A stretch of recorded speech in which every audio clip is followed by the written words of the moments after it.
Boa noite a todos. Novamente estamos aqui nos reunindo na transmissão dessa live sobre o estudo do livro Energia dos Chakras. Continuamos abordando o capítulo 10, a oração existencial, o Pai Nosso. Hoje, o terceiro programa a respeito desse capítulo. Lembramos a todos que os estudos anteriores estão disponibilizados no nosso canal no YouTube. Acesse, se inscreva gratuitamente em nosso canal, que você será sempre avisado quando nós estivermos colocando novas postagens. Vamos agora para a nossa introdução, com análise de um trecho de uma mensagem do Espírito Emmanuel. Essa é extraída do livro O Evangelho comentado por Emmanuel, Evangelho de João. A passagem referente ao capítulo 1, versículo 23. Se queres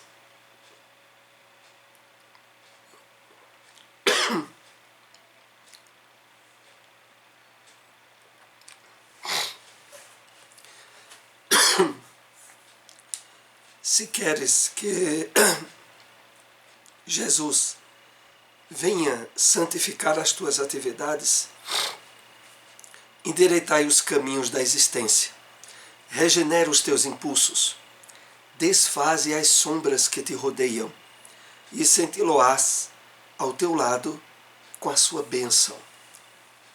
Então vamos aqui procurar extrair algumas observações para aprofundarmos esse conteúdo que Emmanuel nos traz. É interessante o convite que Emmanuel faz à nossa reflexão quando ele diz o seguinte: se queres, porque na verdade, mesmo se dirigindo para todos nós espíritas, Emmanuel leva em conta que é necessário a nossa vontade ativa de querer. Se de fato nós queremos que Jesus esteja presente espiritualmente, santificando as nossas atividades, é necessário, aí ele nos diz, endireita os caminhos da existência, regenera os teus impulsos. Essa proposta, que é parafraseada no chamado burilamento íntimo, é algo que reiteradas vezes na própria Bíblia, nos Evangelhos, é colocado. A necessidade do arrependimento, a necessidade de refazer os caminhos, a necessidade de superar o homem velho, para que o homem novo, agora, profundamente ressignificado na palavra do Cristo, trabalhe a regeneração dos seus impulsos, de tal forma que possa se estabelecer todo um campo novo de condicionamentos e de hábitos que irão propiciar-nos a espontânea tendência para as atitudes do bem, da caridade, do amor ao próximo. E nesse trabalho, Emmanuel continua nos dizendo: desfaze as sombras que te rodeiam e senti-lo-ás ao teu lado com a sua bênção. Desfazer as sombras que nos rodeiam, Emmanuel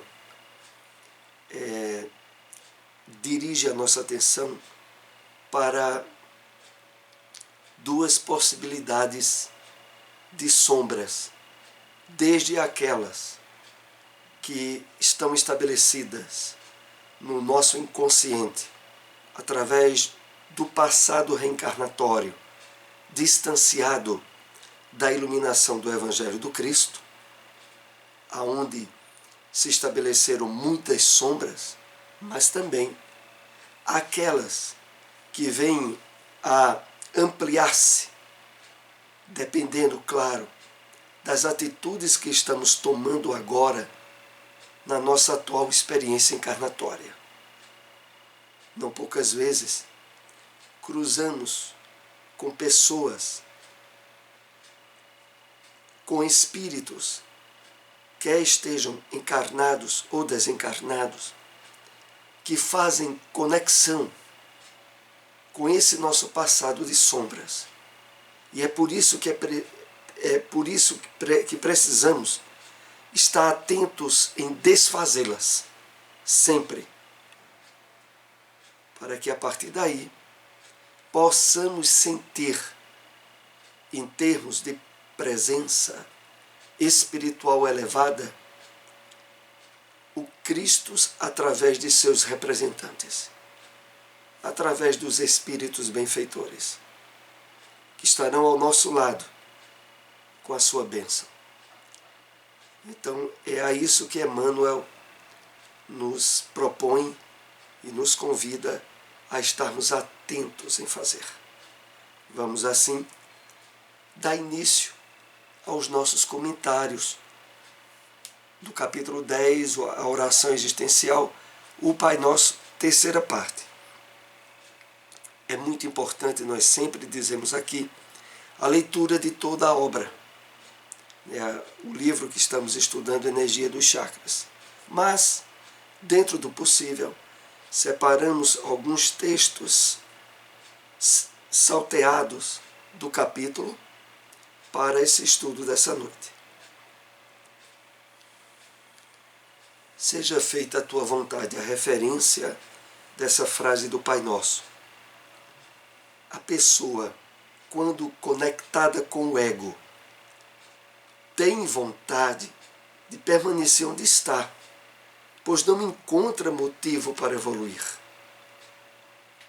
Escolhas egóicas não são escolhas de verdade, são reações à dor ou ao prazer.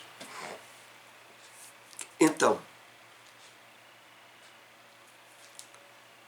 esse é o grande trabalho que nós somos convidados a estar realizando. Perceber nas intromissões,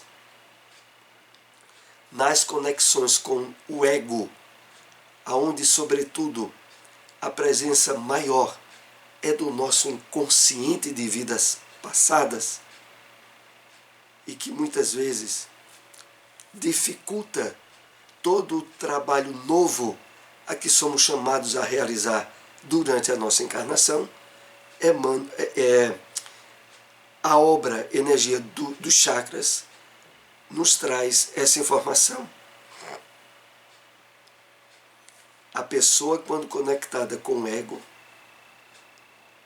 com esse passado, sobretudo, no qual ele está impregnado, tem vontade de permanecer onde está, pois não encontra motivo para evoluir.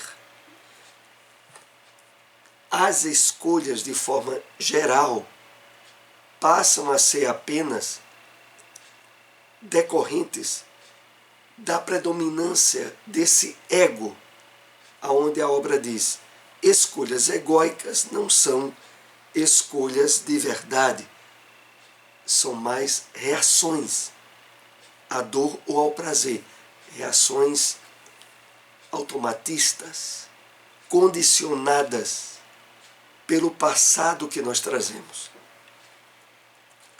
Quando Jesus diz para que a vontade de Deus seja feita, ele estava nos convidando a refletir sobre o nível de consciência capaz de fazer emergir em nós uma vontade poderosa, em sintonia e identificação com a vontade de Deus.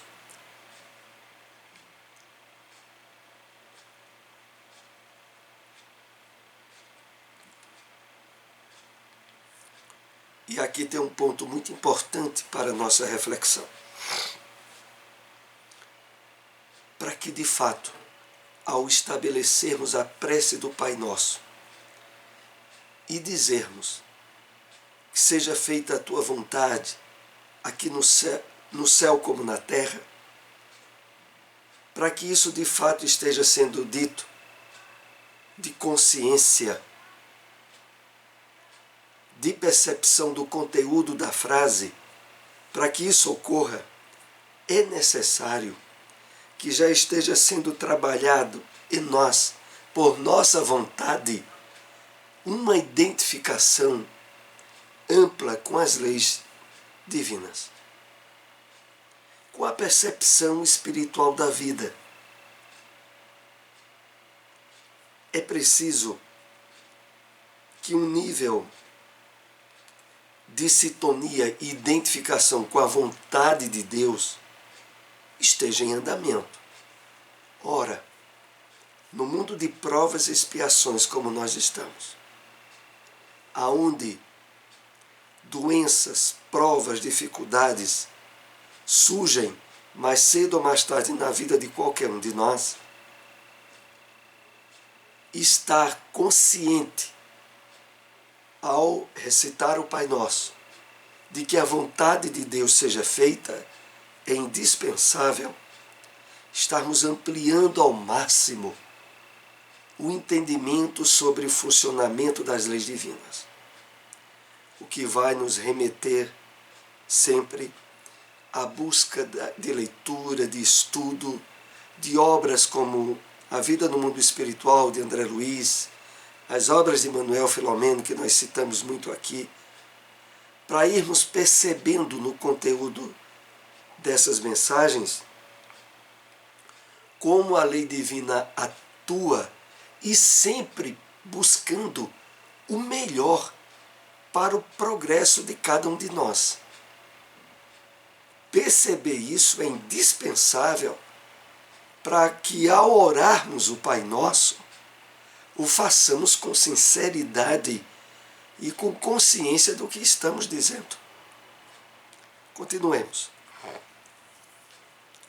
Ele falava da vontade do eu crístico, o espírito imortal, passível de se auto-iluminar, a vontade que tem força espiritual suficiente para transformar os hábitos viciosos e alcançar uma meta virtuosa.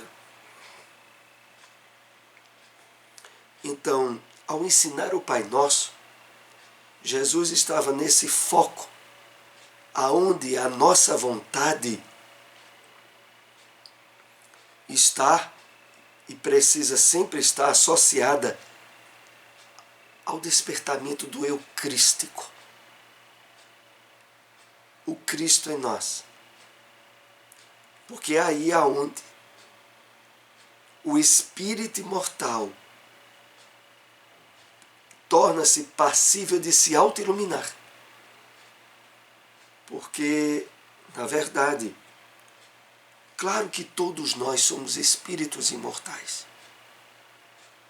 Mas há uma razão particular e curiosa para que inúmeras passagens na Bíblia seja dito frases semelhantes a essa. Que Jesus veio nos dar a vida eterna. Que Deus estava concedendo a nós a vida eterna através do seu Filho unigênito. E quando se lê essas passagens, muitos espíritas podem, inclusive, ter a crítica de dizer, mas todos nós já somos espíritos imortais. Esses textos bíblicos não fazem sentido. Mas, na verdade, fazem profundo sentido. Porque usufruir a consciência de imortalidade da alma é algo que só ocorre na medida em que nós vamos despertando o Cristo interno, ou o eu interior, o eu profundo, a conexão harmoniosa com as leis divinas. Porque antes disso acontecer, nós vivemos, quer no corpo ou fora do corpo, inconsciente da realidade da vida espiritual. E essa inconsciência é sinônimo de morte. Então, de fato, ele falava da vontade do eu crístico, o espírito imortal, passível de se autoiluminar. A vontade que tem força espiritual suficiente para transformar os hábitos viciosos e alcançar uma meta virtuosa. Então, o trabalho dessa vontade consciente e ativa nas decisões que o Espírito, iluminado pelo Evangelho do Cristo, toma, vai quebrar os hábitos viciosos, vai ressignificar o passado de erros e de afastamento das leis divinas para o verdadeiro nascer de novo espiritual. E não apenas pelo processo reencarnatório. Somos convidados a cultivar a plenitude da fidelidade consciencial. Com ela compreendemos que em quaisquer circunstâncias está acontecendo a vontade soberana de Deus.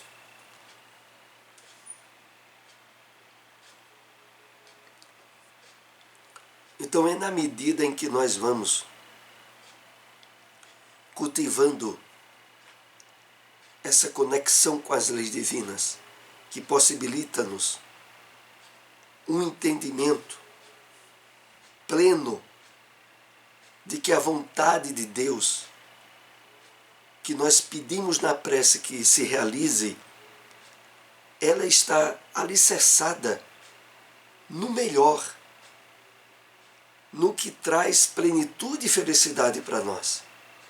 Mesmo que muitas vezes nos choquemos com situações ou com fatos que nos ocorram, sobretudo quando estamos encarnados, e que de pronto não entendemos porque estamos passando por aquela situação, por vezes desagradável.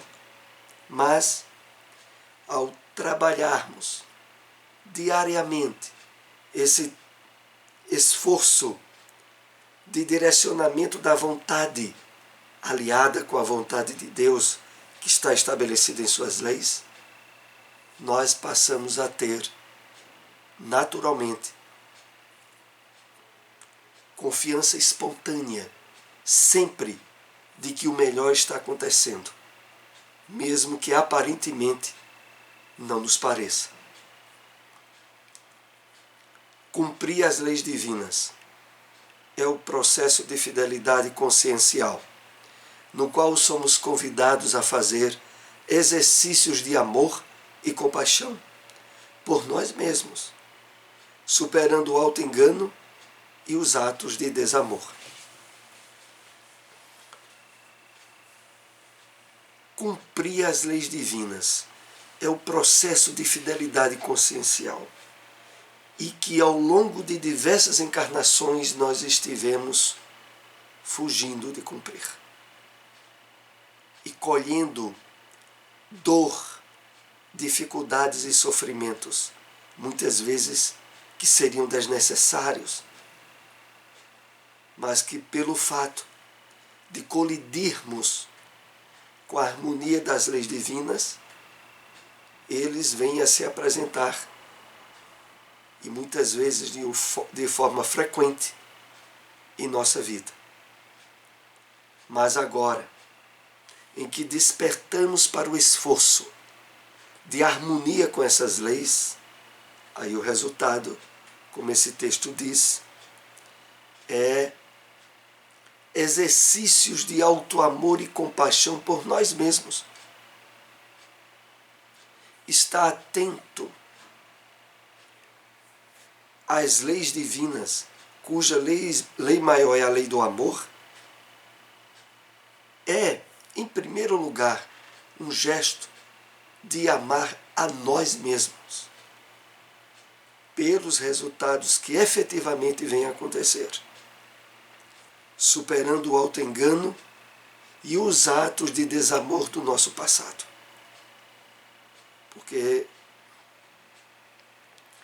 durante inúmeras encarnações, fomos nós os semeadores do sofrimento e da dor que reiteradas vezes tivemos que colher. Assim na terra como no céu.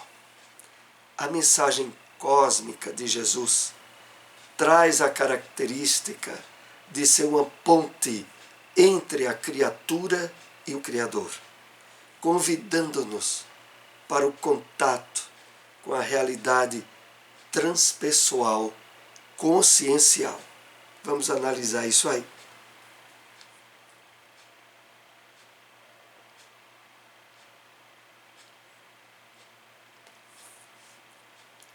Então, o símbolo que está por trás da frase assim na terra como no céu pode ser visto como a simbologia da ponte entre a criatura, o espírito encarnado e o Criador. Mas de tal maneira em que a vontade de Deus esteja sempre sendo feita em qualquer dimensão existencial em que nos situemos. Como no texto aqui diz, convidando-nos para o contato com a realidade transpessoal. Realidade transpessoal é a realidade que abrange mente, corpo, espírito, e consciencial, porque está associada a esse despertamento de consciência da própria imortalidade em que estamos situados.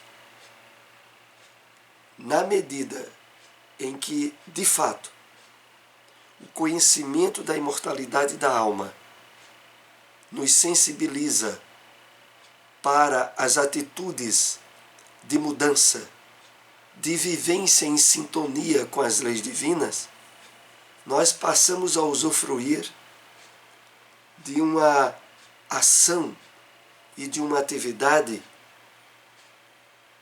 que tem consequências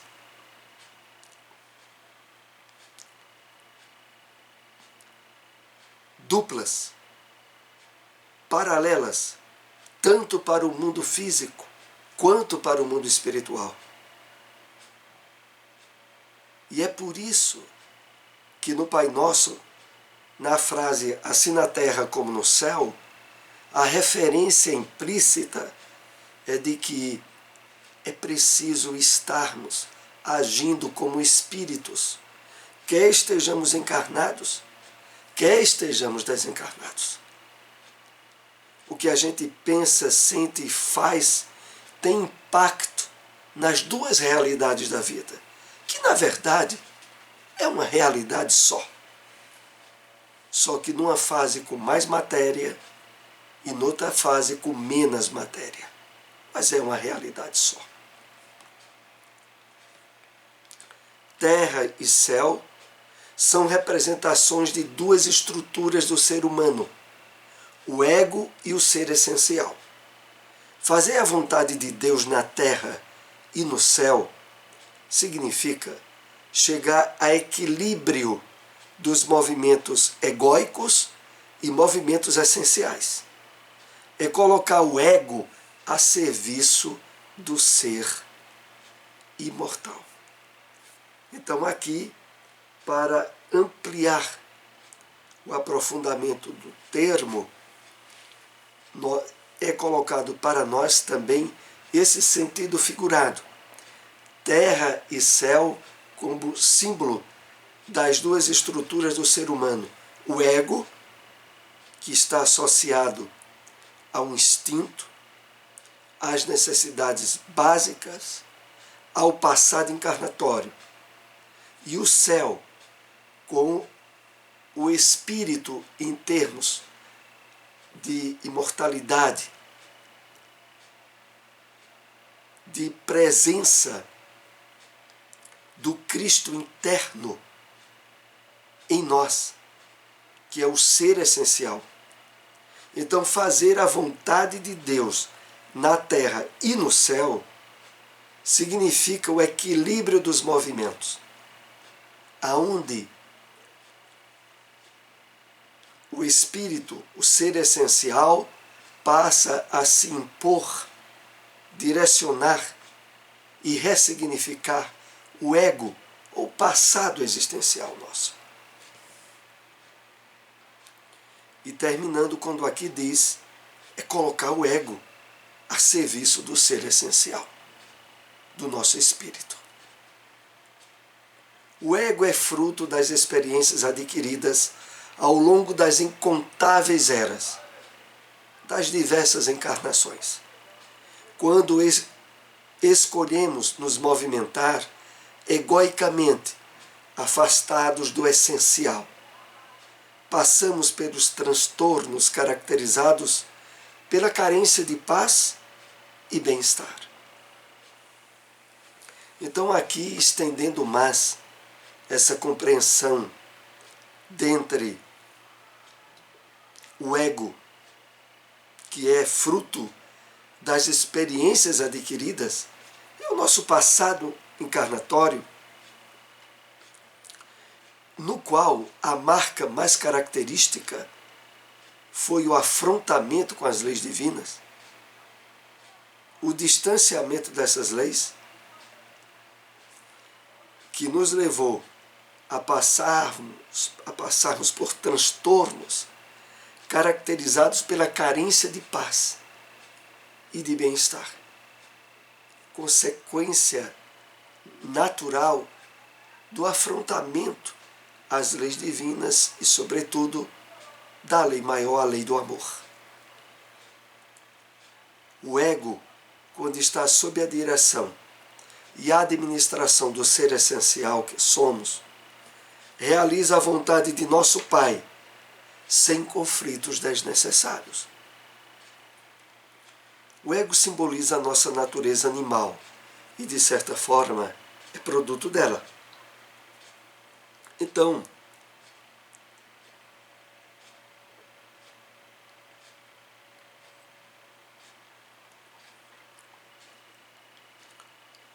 quando essa estrutura que caracteriza a personalidade humana, o ego, está sob regência e domínio das leis divinas, como aqui é colocado, realiza a vontade de nosso Pai sem conflitos desnecessários. Quando isso ocorre, isso vai caracterizar esse novo direcionamento da nossa vontade em termos espirituais, se impondo sobre o nosso passado, sobre o nosso ego. No final, quando aqui o texto diz que o ego simboliza a natureza animal, é porque ele tem por base maior, sobretudo, o passado existencial no qual as atitudes instintivas foram muito caracterizadoras de desequilíbrios emocionais, de intensificação das chamadas emoções pesadas, e que mais adiante, pelo progresso que as leis divinas vão nos assinalando, precisaria naturalmente ser superado. Fazer a vontade de Deus assim, na terra como no céu, é com alto amor harmonizar esses dois movimentos, que não são antagônicos, mas complementares, e que devem estar sempre canalizados para a mesma direção, a autoiluminação. Então, fazer a vontade de Deus na terra, assim como no céu, é um ato de profundo auto-amor, e que harmoniza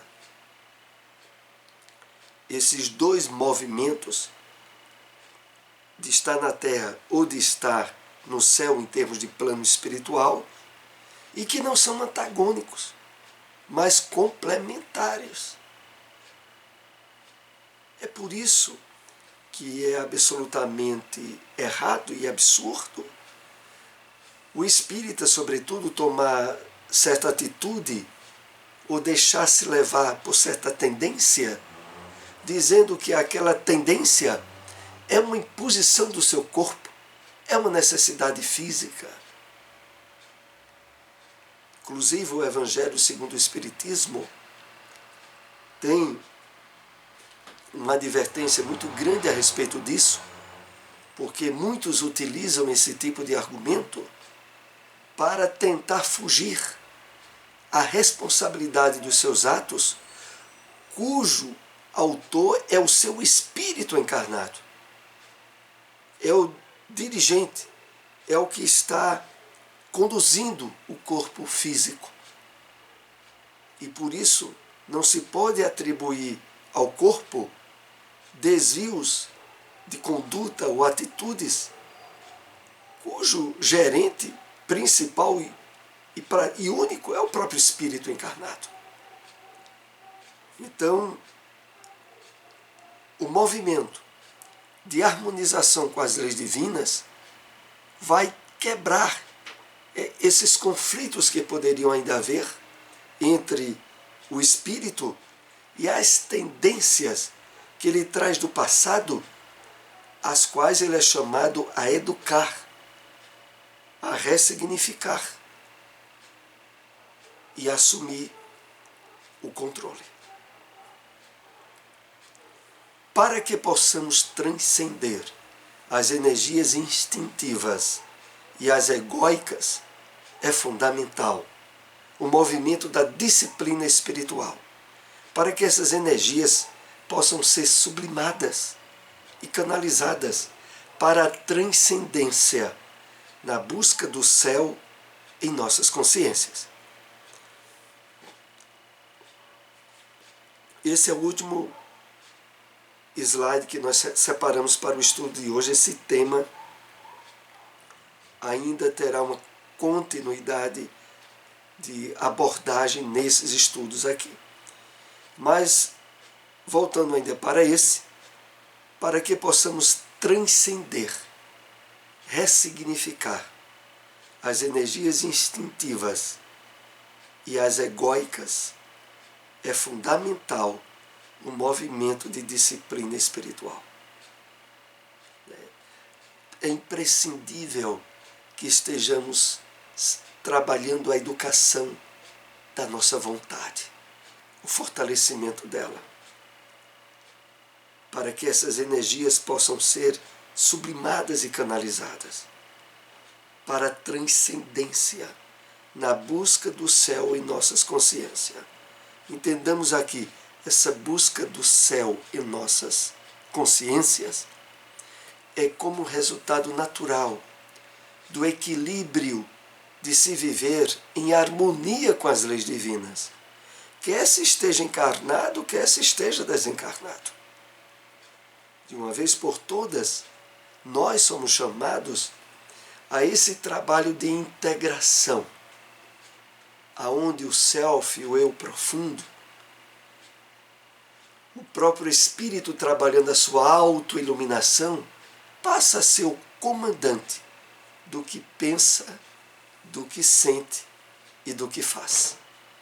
Aqui nós concluímos o nosso estudo dessa noite. Agradecemos àqueles que possam compartilhar essas informações. Uma boa noite a todos.